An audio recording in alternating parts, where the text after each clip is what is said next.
Let's talk herd. Hi, Emelie. Thank you so much for coming. Thank you. I'm really looking forward to talking to you. I heard you on another podcast and you were talking about how you merged consciousness with a horse when you were quite young. And that was really fascinating. I'd love to hear more about that. Because I kind of feel like I do a similar thing with my horses. So yeah, I'd really love to get into the energy of it and just hear your, like, for example, do you feel that that was something that you, like a threshold that you went through and then you never changed back? Or is it something that you redo with other horses? Or, how does it happen for you? I think I guess I've spent a lifetime trying to understand how it works and what actually happened. But I think as human beings, we tend to be singular. When I talk about myself, it includes only me and my perception and my interpretation of my perception. Yeah. So I will shape my world according to how my senses is explaining it to me. Yeah. And then I will draw my conclusions. And based on that, I will act and interact with the world. But there is always an inside and an outside in a way. And I think what happened then, and what probably happens to horses and other species all the time, is that the self includes more than just the separate identity of me.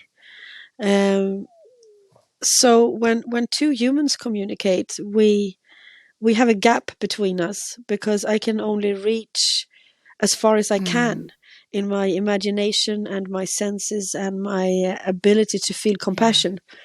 And then I have to sort of take a leap of push put my world forward through explaining it through words.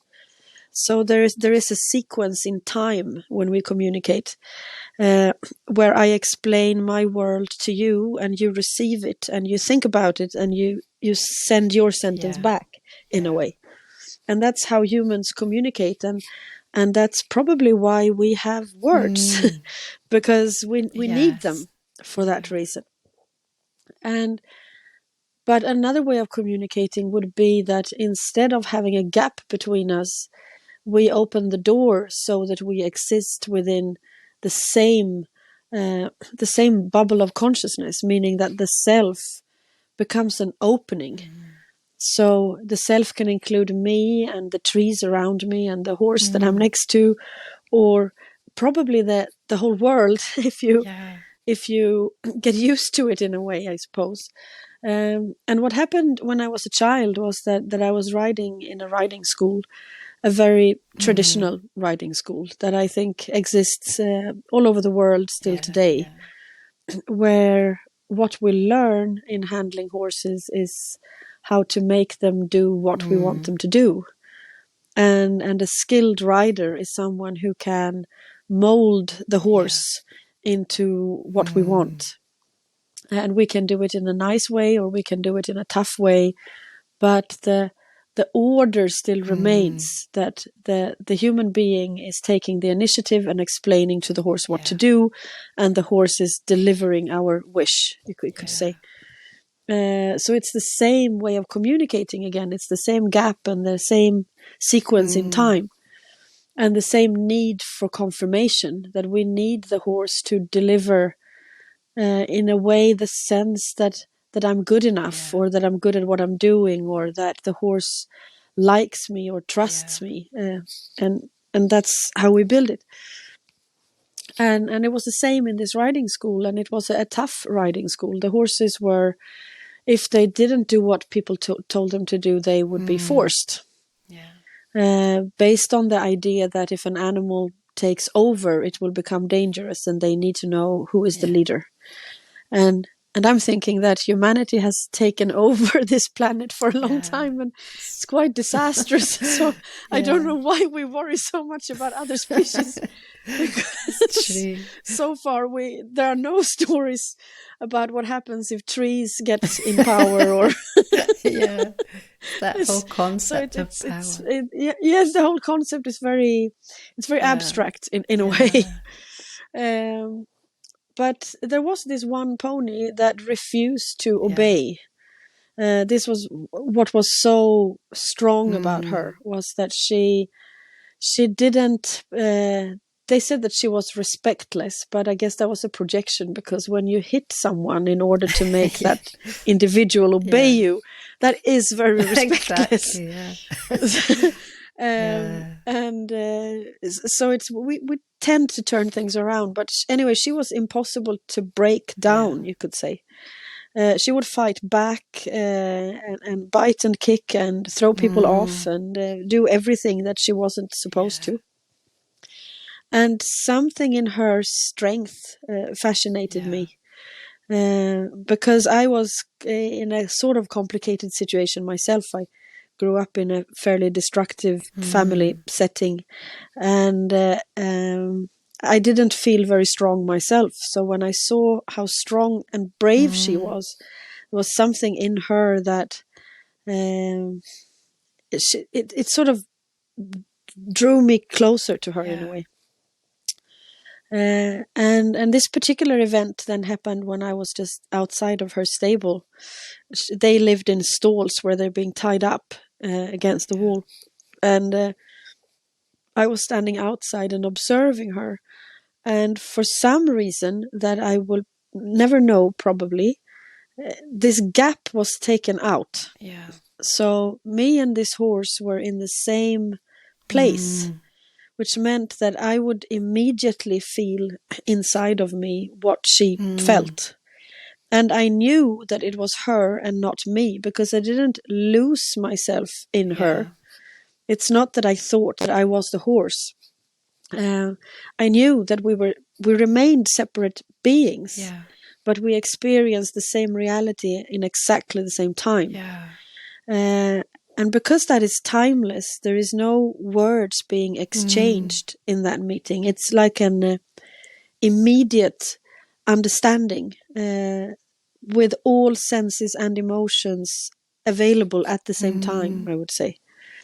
So it's like an intense presence in getting a glimpse into somebody else's reality. So did you feel her, like, did you feel physically how she felt in your body? Yes.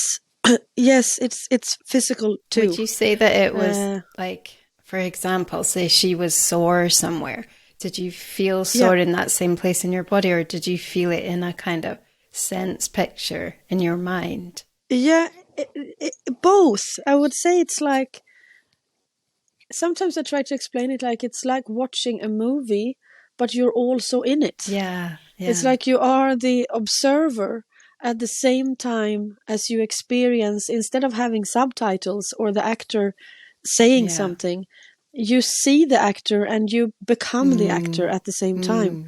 So the idea of the sort of subjective and objective, they merge. Yes. And in her case, in that particular situation, it meant a very deep sense of powerlessness and of not having a voice. It's like, no matter how high you scream, there is no one that will hear you. And I think with horses that is particularly true as well, because they don't make sounds. I mean, they make sounds towards each other, but if we hit them, they don't scream like a dog would. It's their... They don't use their voice to express agony in any way. So perhaps we think that their silence means that it's okay. In a way. Yeah, they're so subtle. Because we don't relate to, when we compare our human way of expressing ourselves, we can't recognize that in a horse. No, exactly. Unfortunately. It's true, they're quite different in the way they express. So I guess she really was screaming, but without a voice in a way. And that sort of So when you ask about the physical sensation, in this case, the physical sensation was more of being trapped, of not being able to, being trapped in a body, in a situation where you're not just tied to the wall in that stall, you're tied into the situation in a way that really creates almost unbearable sense of desperation. Yeah, I can really feel that. So that was scary because I didn't know it was even possible. I was 11 years old and I didn't know it was possible to shift like that. And the feeling in itself was so strong, and it sort of touched my own feeling of powerlessness that I had, which was also scary. So afterwards, when I've been thinking about this, I realized that in order to take someone else in this way, like you open yourself to include someone else, it can't happen unless you also do the opposite. It means that you are creating the same opening to step into the world and to face yourself. It's like you can't experience someone else unless they can experience you. And that means you have to meet yourself if you aim to meet someone else. And that can be quite overwhelming. Absolutely. I think for most of us. Because as humans, we have so many layers of things that are subconscious or unconscious or put aside, or we are complex creatures. So it was so many things happening at once. And when you said, did this state remain? I would say that what happened was that I don't know for how long it went on, because there is no sense of time when it happens. I guess from the outside, it could have been half a minute. I have no idea. But it was like leaving a door not properly closed. So it would sort of easily swing open again. And particularly if I met animals that weren't feeling well. Okay, that's interesting. So there is definitely it didn't go back as before. No. There is a before and after in this story. That's interesting, though, about that resonating happening with horses who were more unhappy or more unbalanced. Do you think that was because that was you, like that was the state you were in at the time? There was something to do with it. I guess it has something to do with it. It's like every meeting and every conversation, even in this way, is always personal. I mean, we meet like we do today because we share a common interest. So it's likely that we will talk about our common interest. And it's the same in these meetings. I mean, if I am to some level traumatized and I seek help, unknowingly, most likely, individuals that share the same story and look for the same things, it's likely that we will find each other, I suppose. Or when we meet, it's likely that that subject is being brought to the surface because that's what we have in common. So I think it does matter that I had lots of issues, and I think that matters a lot in how the story continued. I don't think I would choose to work with animals with post-traumatic stress disorder and all these things if I couldn't in any way relate to it, because it wouldn't really matter so much. It's like you wouldn't really give your life to a work like that if that sort of pain didn't make sense to you in a way, I guess. And I feel like vulnerability is really important. You know, when you were talking about, it's almost like engaging with the present, but it's also, well, I find at the moment with my horses that being able to be vulnerable, like as vulnerable as possible, that's that kind of way in to that. Which is, and I guess that is I think that is perhaps the biggest threshold to get past, because people of course ask a lot, how do you do this and how do you practice it? And I really don't think it's a technique in any way. I think it's a state of being. It doesn't mean that you can't practice, but you can't practice a skill in that doing, sense. Yeah. It's like, how do you make yourself available for someone to enter into your world? And I think vulnerability it's not possible without that. Yeah, I mean, it's really interesting, this subject of control. Like, for me, I've found that the pathway to that with the horses is we have completely changed this this control thing, because everything was based on that, you know. Yes. Everything. So we had to completely, it's like we've become equals, and that control aspect has just had to go, you know, completely. Yes, I agree. It's because we speak about vulnerability as the opening. It's like that is what takes away the door in a way. But the mind frame, the mindset that we need, I think, for that to happen is that we must take away all differences in value. Yes. You can only welcome someone to that level if we are total equals. It also means that I can't put myself down. Yes. Because that's true. that is another aspect of the same thing. If I feel unworthy, that's going to be a problem too. Yes.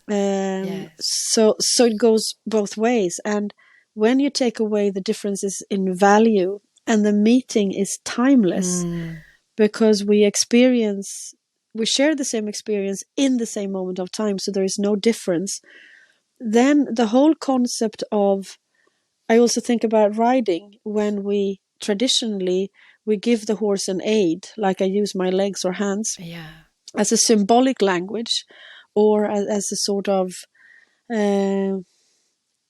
a feeling of, for example, pleasure or pain, basically. I move away from the spurs because they are uncomfortable, and therefore I walk. We teach them signals that they are supposed to understand, so that they then can make a conclusion. What does this human want when she's doing this? Oh, she wants this, so I will obey. The whole concept of I think control and obedience, they live in the same pot. And if you take away the linear communication, and you have an equal value and a total vulnerability, obedience cannot coexist with that state. Yes, that's true. Which also means that you also take away the concept of punishment, and you also take away the concept of reward. Because you wouldn't enter this state of sharing the same moment in time just to get a carrot afterwards. Because it's like a training. That wouldn't make sense. So in that aspect, it's very far away from what we have been taught, and what we have to do in order to be together with such a large, dangerous flight animal like a huge, heavy horse. It's very different from at least how I was brought up in this riding school. I mean, I've been on quite an interesting journey with the riding aspect of it, because that was, I mean, I loved, at the moment, I don't ride my herd. We're doing this thing where we're kind of connecting in a different way. And one of them, or a few of them have done this. They actually invite me to get on them. And but there's no aids or things like that involved in it yet, because it's like I'm a part of them when they do that. And we haven't explored that far down that route. But in terms of the riding, there is still one horse that I ride, because he's a boarder and his owner wants to ride him. And I've found that it is still in that whole, like what you're talking about, that control because it kind of like it has to be, but it's more of a, like, say, going for a massage. So it's like based on how to make it therapeutic for both of us, like a therapeutic interaction on the physical level. So it's not really about making it uncomfortable. It's more about us becoming more comfortable in a more comfortable place, like with him becoming straighter and carrying himself. Yeah. But I do find, I mean, I don't have any desire to do that with my horses, because I feel like as soon as to do that, you just have to start putting down certain, like, you have to insist in certain ways. Like, unless he was completely willing to come and, you know, and do that. Yeah, I think we live with lots of horses here. It's between 65 to 65 to 70 horses. That's amazing. And some of them have lived here for very long, and almost all of them have been traumatized to begin with, and that's how they ended up here. Okay. Wow. And some of them are definitely done with riding. It's like they have been through so much, and it's not how they want to spend the rest of their life. No. And they just very clearly, and also in this way of empathic communication, they explain that. Yeah. Some of them are interested in riding. Yeah. And usually for them, we then start a process of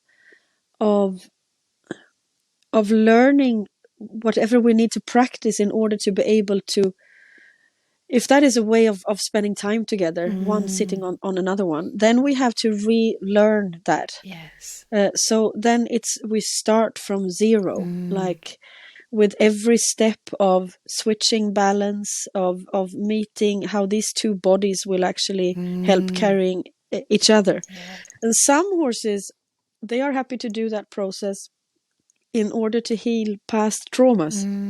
Because even if they never want to be ridden again, they still carry those memories, and that is in a way a limitation. Yes, absolutely. So by dealing with that trauma and redoing it, they can then say yes or no to riding, but at least they are free.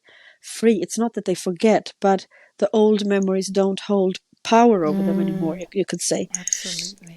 And what you find with horses that choose riding, I would say that out of these 65 horses, it's about 25, 30 perhaps that are happy to have someone sitting, for example, loose in the herd or outside or out on a hack. We don't have a riding arena or anything. We're in the forest or around where we live.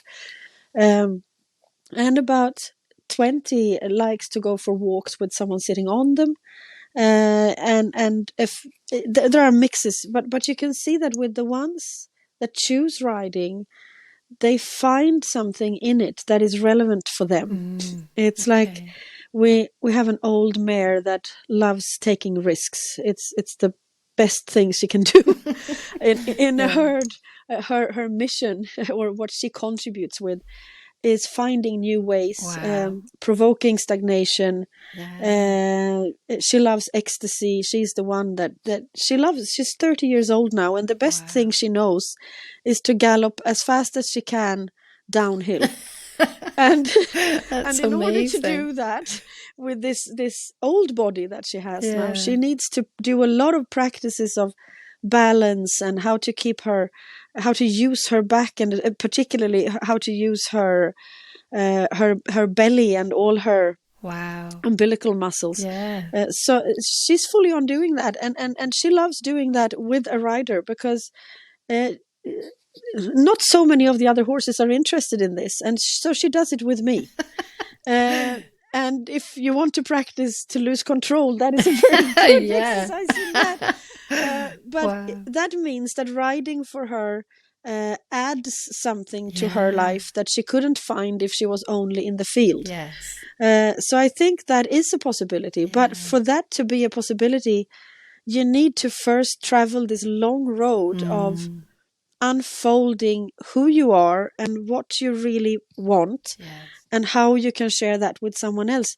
And she was here for many years. She was here, I don't know for how long she was here, but she was 20 when she came up to the fence and explained that she wanted to do this retraining and start her riding again. And she's an interesting example, because she was 20 and she has a very explosive energy, obviously, with this personality.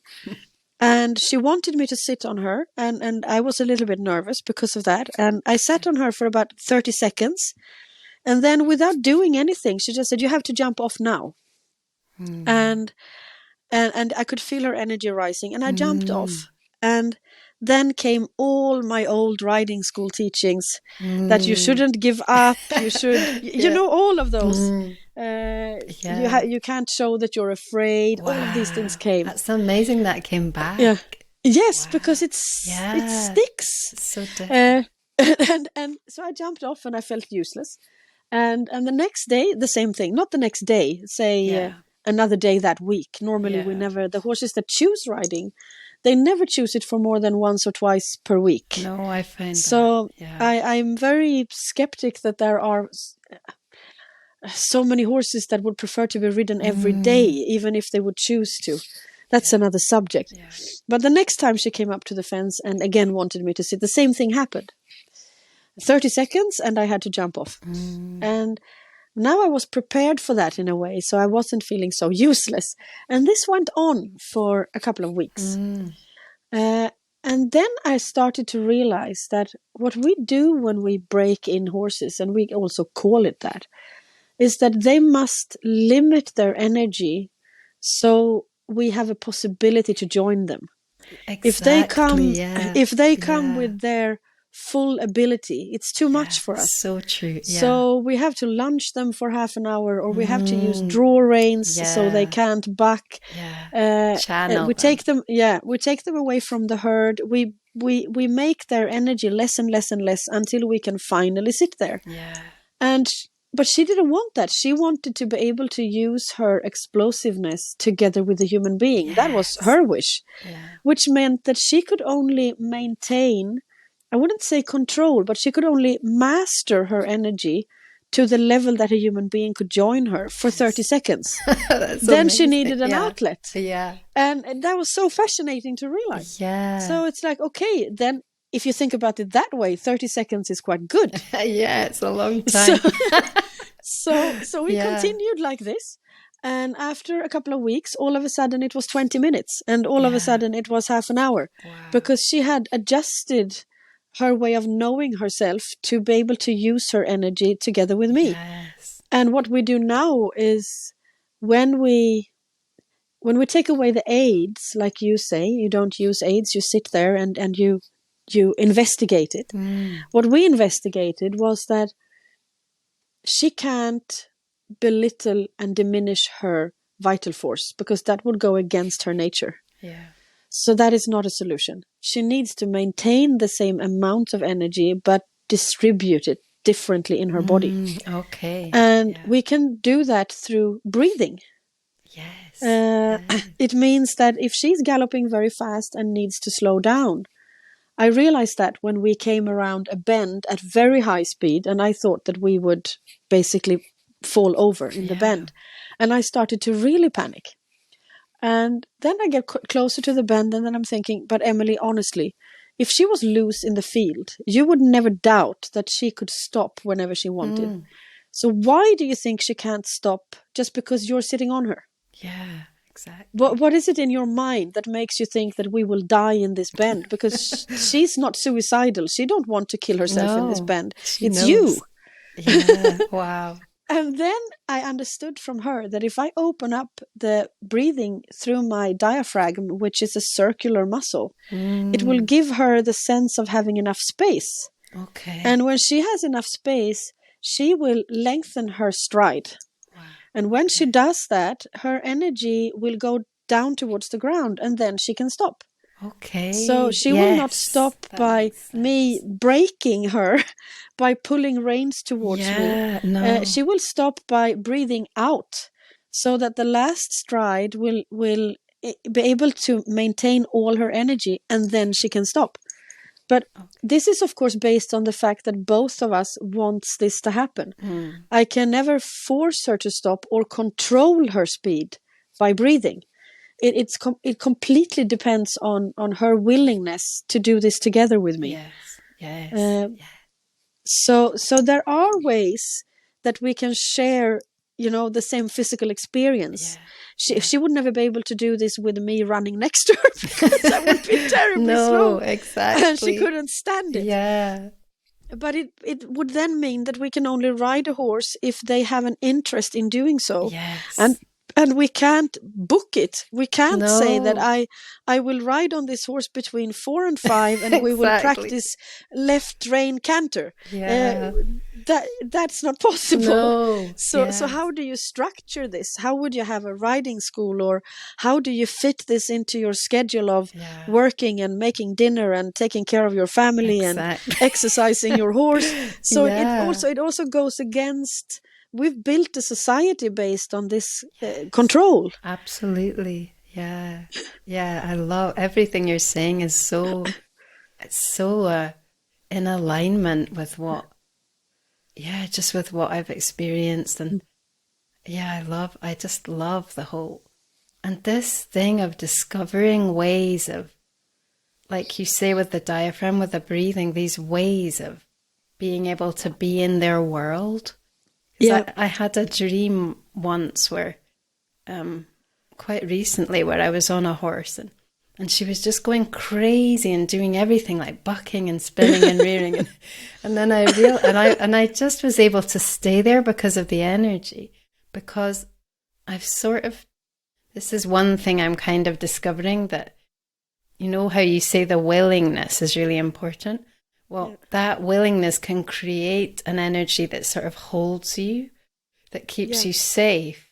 It's almost like you're part of them. You're like held on magnetically, And she was kind of, and so there was that element of that. Yeah, they want to be able to show us like how they can move and what they can do, and they can also keep us safe. But it has to be that they're willing, because without the willingness, it's just sort of dead. That whole energy thing is and you sort of notice, I guess you only notice that difference after you spend time with a horse that has chosen to do it, not because they don't have a choice. And I think it's like any destructive relationship. It's based on the controlling partner being deeply insecure, that deep down we don't trust that any animal actually wants to spend time with us. Well, exactly. So we make them helpless. It's like, I will starve you if you don't do what I say, or I will sell you if you don't do what I say. And we're also acting like bullies, really. But all the like the equipment and everything that we use when we're riding, it's all about that control.